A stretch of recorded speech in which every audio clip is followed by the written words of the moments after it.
Në zgjedhjet e sotme kanë votuar disa prej liderëve të vendit si presidenti e Kosovës Atifete Jajaga, e cila në një prononcim para medias u ka bërë thirrje të gjithë qytetarëve të Kosovës që të marrin pjesë në zgjedhje dhe të shfrytëzojnë të drejtën e tyre kushtetuese dhe ligjore. Këto zgjedhje dëshmojnë demokratizimin dhe përcaktojnë edhe shkallën e pjekurisë së shtetit tonë të gjithëpërfshirës, sikurse që jemi si një shoqëri gjithëpërfshirëse, dhe se dita e sotshme është një provë e zhvillimit të gjithëmbashëm të shtetit tonë. Ndërkohë, kryeministri Thaçi nuk ka respektuar heshtjen zgjedhore. Ai së bashku me stafin e tij kanë bërë fushat duke bërë thirrje të votohet misioni i ri.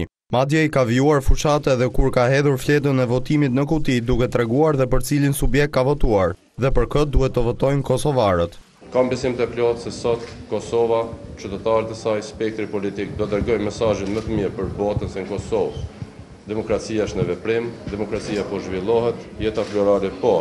Nga njën është një betejë e konkurrencës, ndërsa në të njëjtën kohë sot është ditë e veçantë, ditë historike, dita misionit të ri. Më herët votoi dhe kryetari i Lidhjes Demokratike të Kosovës, Isa Mustafa, i cili tha se qytetarët e Kosovës me votën e tyre do të vendosin për qeverisjen e ardhshme të vendit. Unë për se do të fitojnë qytetarët e Republikës Kosovës në radhë parë, do dëshiroja që dalin gjithë dhe të votojnë, sepse zgjedhjet janë mira më mirë që qytetarët vendosin lidhur me qeverisjen e tyre.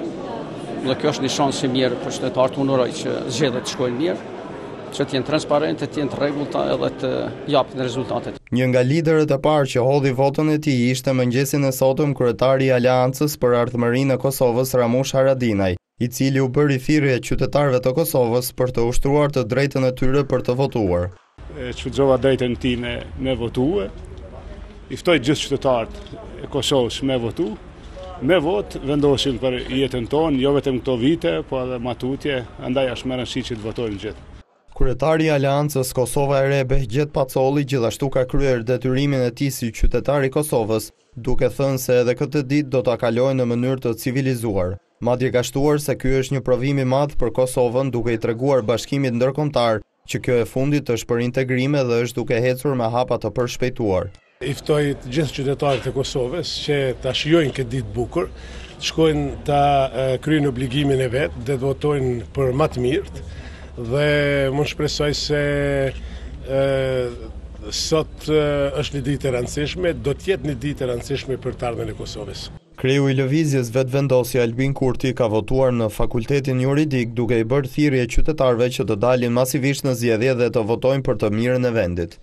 Sot qytetarët vendosin, ata e përcaktojnë fatin e politikave të shtetit dhe të politikanëve në institucione. Tash demokracia nuk është e mbyllur në salla e në dhoma të ndërtesave të institucioneve, por ajo është e hapur anë mban Kosovës për të gjithë dhe secilin pa dallime.